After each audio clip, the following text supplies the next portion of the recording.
I loved him and I didn't want to do that to him. En el vibrante y a menudo escapista mundo del cosplay, Melissa Turner se había labrado una identidad que brillaba con luz propia. Para sus seguidores en las redes sociales y los asistentes a las convenciones, era una figura llena de vida, capaz de transformarse en princesas de fantasía y heroínas de anime con una destreza admirable. Sus perfiles digitales eran un escaparate de color y creatividad, proyectando una existencia idílica dedicada al juego y la imaginación, donde la realidad parecía quedar suspendida. Sin embargo, en octubre de 2019, esa cortina de fantasía se rasgó violentamente, revelando una tragedia doméstica que contrastaba grotescamente con la imagen pública que ella había construido meticulosamente. Melissa vivía en Florida con su novio, Matthew Trosler, de 25 años. Desde fuera parecían una pareja joven común, navegando las dificultades de la vida adulta, pero tras las puertas cerradas de su hogar se gestaba una tormenta de tensión y volatilidad que, según argumentarían más tarde los fiscales, estaba destinada a un desenlace fatal.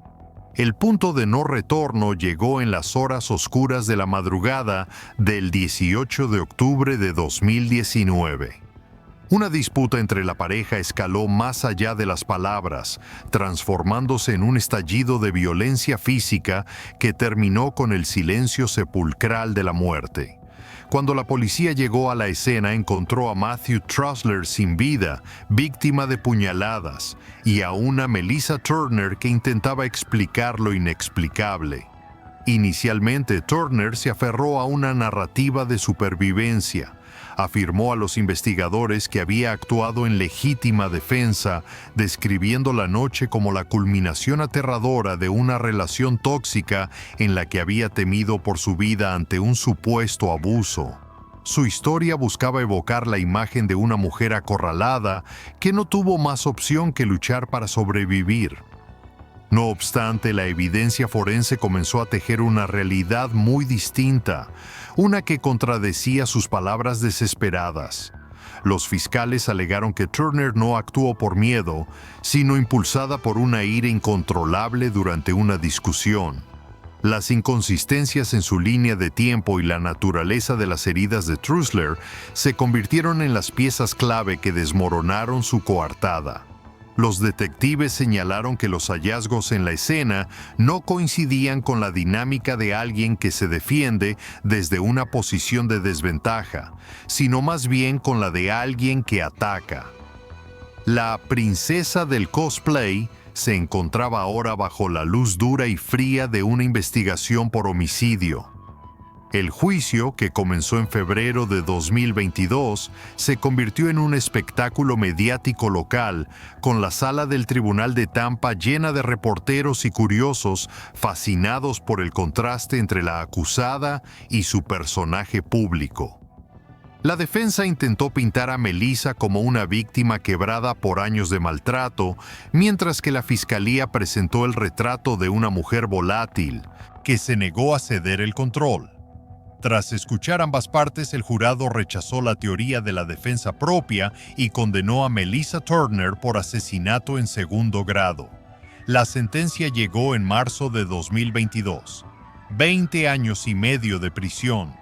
Mientras la madre de Matthew condenaba en la corte la narrativa de abuso como una segunda herida para la familia, el público se quedaba con la lección inquietante de que las imágenes curadas en redes sociales pueden ocultar las realidades más oscuras. Hoy, Turner cumple su condena, muy lejos de los disfraces y los aplausos que una vez definieron su mundo. Ms. Kennison, how do you plead to those two charges? En marzo de 2019, un descubrimiento macabro en las afueras de Las Vegas sacudió los cimientos de dos mundos muy diferentes: la medicina respetable y el glamour de las redes sociales. La policía de Nevada encontró el cuerpo de un renombrado psiquiatra infantil de California, el Dr. Thomas Burchard, de 71 años, oculto en el maletero de un coche abandonado. La brutalidad del hallazgo era evidente. El médico había sido golpeado hasta la muerte con un bate de béisbol. Pero lo que transformó este caso en uno de los juicios más sensacionales de la década fue la propietaria del vehículo. Kelsey Turner, una modelo de 25 años que había aparecido en revistas como Maxim y Playboy. Turner había cultivado una presencia brillante en Instagram, posando en bikinis y ropa de diseñador, proyectando la vida de una influencer en ascenso. Sin embargo, detrás de los filtros y las sonrisas digitales, su realidad era caótica y dependiente. La investigación reveló una relación compleja y transaccional entre la joven modelo y el anciano doctor. Burchard había estado apoyando financieramente a Turner durante años, pagando su alquiler y gastos en lo que muchos describieron como un acuerdo de Sugar Daddy. Aunque para los extraños parecía inusual, los conocidos afirmaban que Burchard intentaba genuinamente ayudarla. Sin embargo, a principios de 2019, esa generosidad llegó a su límite. Burchard informó a Turner que planeaba cortar el flujo de dinero, una decisión que para ella, que se había vuelto dependiente de su apoyo, marcó un punto de inflexión peligroso. Los fiscales argumentarían más tarde que lo que comenzó como una disputa financiera se convirtió en una conspiración mortal impulsada por la codicia y el miedo a perder su estilo de vida. El 7 de marzo de 2019, Burchard viajó a Las Vegas para confrontar la situación, un viaje del que nunca regresaría. Según la reconstrucción de los hechos, Turner, junto con su entonces novio John Kennison, orquestó el ataque. Aunque se determinó que Kennison fue quien propinó los golpes fatales, los fiscales sostuvieron que Turner jugó un papel central al atraer al médico a la casa y facilitar el crimen. En los días posteriores, Turner intentó distanciarse del asesinato, pero el rastro de evidencia desde el coche registrado a su nombre hasta los testimonios apuntaba directamente a su complicidad. El caso atrajo la atención nacional, siendo etiquetado por los medios como el asesinato de la modelo de Playboy, resaltando la oscura contradicción entre su imagen pública y sus acciones privadas. Finalmente, en enero de 2023, casi 4 años después del crimen, Kelsey Turner apareció en un tribunal de Nevada. Enfrentando la posibilidad de una condena por asesinato en primer grado, optó por una declaración Alford, aceptando que los fiscales tenían suficiente evidencia para condenarla por asesinato en segundo grado, sin admitir explícitamente la culpa. Fue sentenciada a entre Pin & James 10 y 25 años de prisión. Para la familia del Dr. Burchard, fue un cierre doloroso para la vida de un hombre recordado por su compasión hacia los niños. Hoy la cuenta de Instagram de Turner permanece congelada en el tiempo, un mausoleo digital de una vida de lujo que terminó en tragedia, sirviendo como un recordatorio brutal de cómo la avaricia puede destruir vidas. A mediados de la década de 2010, la alta sociedad de Nueva York se vio cautivada por la llegada de una misteriosa joven que parecía personificar el sueño de la riqueza ilimitada. Se hacía llamar Anna Delvey, una supuesta heredera alemana con un fondo fiduciario de millones de euros y un gusto impecable por la moda de alta costura. Vestía con las marcas más exclusivas, se alojaba en hoteles de 5 estrellas y hablaba con una confianza que desarmaba cualquier duda sobre su estatus.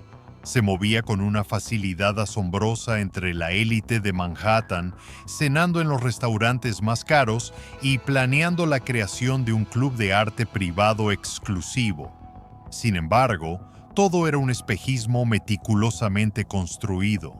Su verdadero nombre era Anna Sorokin, una inmigrante rusa sin fortuna que había reinventado su identidad para infiltrarse en un mundo que de otro modo le estaría vedado. Entre 2016 y 2017, Sorokin orquestó una serie de estafas audaces para mantener su estilo de vida extravagante. utilizó documentos bancarios falsificados para intentar obtener préstamos millonarios, dejó facturas de hotel sin pagar y manipuló a amigos para que cubrieran sus gastos de lujo. Uno de los incidentes más notorios fue un viaje a Marrakech, donde, tras una serie de excusas sobre problemas con sus tarjetas de crédito, dejó a una amiga cercana con una deuda paralizante de más de $60,000. Para quienes la rodeaban, Ana era una socialité carismática con recursos infinitos, pero en realidad estaba construyendo un castillo de naipes financiado con dinero robado y promesas vacías. El punto de quiebre llegó cuando las deudas impagas y las mentiras audaces chocaron con la realidad. Los hoteles le cerraron las puertas y los inversores comenzaron a hacer preguntas incómodas. En 2018, la fachada se derrumbó por completo. Fue arrestada y acusada de estafar más de $200,000 a bancos, hoteles y amigos. Su juicio en 2019 se convirtió en un espectáculo mediático en sí mismo, donde su abogado intentó retratarla como una joven ambiciosa que simplemente seguía el adagio de fingir hasta lograrlo, mientras que la fiscalía la describió como una estafadora calculadora que explotó la obsesión de la ciudad con el estatus. El jurado no compró la historia de la soñadora incomprendida y la condenó por múltiples cargos de hurto mayor y robo de servicios. El juez, exasperado por la magnitud de sus engaños, la sentenció a entre 4 y 12 años de prisión. Ana cumplió poco menos de 4 años tras las rejas, pero su historia estaba lejos de terminar. Tras su liberación en febrero de 2021, fue detenida nuevamente por problemas de visado, pero su fama solo creció. Netflix adaptó su vida en la exitosa serie Inventing Anna, y el público se dividió entre verla como una villana manipuladora o una antiheroína popular que burló a un sistema elitista. Hoy Sorokin sigue siendo una figura polarizadora, un símbolo de la reinvención, audaz y de cómo la cultura de la apariencia puede ser hackeada. Su legado no es el de una criminal violenta, sino el de una de las estafadoras más infames de su generación, cuya mayor estafa fue hacer que el mundo quisiera creer en ella. Era el fin de semana de Acción de Gracias de 1991, cuando la policía de Costa Mesa, California, tropezó con un crimen tan macabro que incluso los investigadores más experimentados quedaron tambaleándose por la conmoción. En el centro de esta pesadilla estaba Omaima Nelson, una exmodelo y niñera de 23 años nacida en Egipto que había llegado a Estados Unidos buscando una nueva vida. Exteriormente parecía estar viviendo el sueño americano. Sus amigos la describían como una mujer de belleza impactante y encantadora. Sin embargo, detrás de esa fachada de glamour se escondía un matrimonio que se desmoronaba y una oscuridad latente que estallaría en uno de los crímenes más infames en la historia del condado de Orange. Omaima se había casado con William Bill Nelson, un piloto e inversor inmobiliario de 56 años, tras conocerlo por menos de 2 meses. La unión, marcada por la diferencia de edad y la rapidez del romance, pronto se volvió volátil, plagada de argumentos y una tensión creciente. El punto de quiebre fatal llegó el día de Acción de Gracias, el 28 de noviembre de 1991. En algún momento durante la festividad, Omaima mató a su esposo dentro de su apartamento. Pero el acto de matar fue solo el comienzo del horror. Lo que siguió desafió toda comprensión humana. Los fiscales revelarían más tarde que ella desmembró el cuerpo de Bill, cortándolo en pedazos, y en un giro aún más perturbador, cocinó y consumió partes de él. Omaima alegaría después que estaba en un estado psicótico, afirmando haber sido abusada y haber actuado en defensa propia. Pero la naturaleza grotesca de la eliminación del cuerpo sugería algo mucho más siniestro que el pánico. La atrocidad salió a la luz cuando Omaima acudió a una amiga con bolsas de basura llenas de restos humanos, pidiendo ayuda para deshacerse de ellos. Horrorizada, la amiga contactó a la policía, quienes encontraron una escena de pesadilla en el apartamento. Restos dispersos y evidencia de cocción que instantáneamente acaparó los titulares nacionales. El proceso legal, iniciado en 1992, fue sensacionalista. Los detectives compararon el caso con películas de terror y los fiscales invocaron el nombre de Hannibal Lecter para describir sus acciones. Aunque la defensa intentó pintar a Omaima como una mujer maltratada, llevada al límite, la fiscalía contrarrestó con pruebas de planificación y cálculo frío, enfatizando que la brutal eliminación del cuerpo no podía explicarse solo por defensa propia. En enero de 1993, un jurado la condenó por asesinato en segundo grado, sentenciándola a cadena perpetua con posibilidad de libertad condicional después de 27 años. El veredicto rechazó su reclamo de defensa propia, sellando su destino tras las rejas. Desde entonces, Omaima ha comparecido ante juntas de libertad condicional, pero cada solicitud ha sido denegada. En 2006 y 2011, los funcionarios citaron la brutalidad extrema de sus acciones y su aparente falta de remordimiento como razones para mantenerla encarcelada. Los informes la describían como desconectada de la gravedad de su crimen. Ella permanece en prisión en California con pocas posibilidades de liberación, convertida en un símbolo oscuro de la violencia doméstica llevada al extremo. Su caso perdura en la memoria pública no solo por el asesinato, sino por los detalles grotescos que lo siguieron. Una colisión de belleza, traición y canibalismo que aseguró su lugar en los capítulos más oscuros de la historia criminal. A finales de la década de 1960, Victoria Vetri, conocida profesionalmente como Angela Dorian, se encontraba en la cima absoluta del glamour estadounidense. Su belleza clásica y sofisticada la llevó a posar para Playboy, donde fue coronada como la Playmate del año en 1968. Un título que la convirtió instantáneamente en un ícono cultural de belleza y deseo. Durante esa época dorada apareció en películas y televisión, codeándose con las estrellas de Hollywood y simbolizando el espíritu libre de una generación. Parecía haber asegurado su lugar en la historia pop, recordada por su encanto y su estatus de celebridad. Sin embargo, décadas más tarde, su nombre resurgiría no por la nostalgia de sus días de gloria, sino por un acto de violencia impactante que acaparó titulares en todo el mundo y destruyó su legado. Para el año 2010, Vetri tenía 66 años y vivía una vida mucho más tranquila en Los Ángeles con su esposo, Bruce Rathgeb. Lejos de los reflectores, su vida privada estaba marcada por tensiones y sospechas. La relación de la pareja se había vuelto tensa, plagada de argumentos que presagiaban un desastre. En una noche de septiembre de ese año, esa tensión acumulada estalló. Convencida de que su esposo le estaba siendo infiel, Vetri tomó una pistola y mientras Bruce intentaba salir del apartamento para alejarse de la discusión, ella apretó el gatillo, disparándole por la espalda a corta distancia. Milagrosamente, Bruce sobrevivió al ataque, aunque sus heridas fueron graves.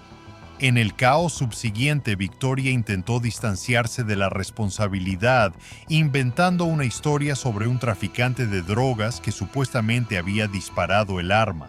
Una coartada que los investigadores desestimaron rápidamente ante la evidencia abrumadora.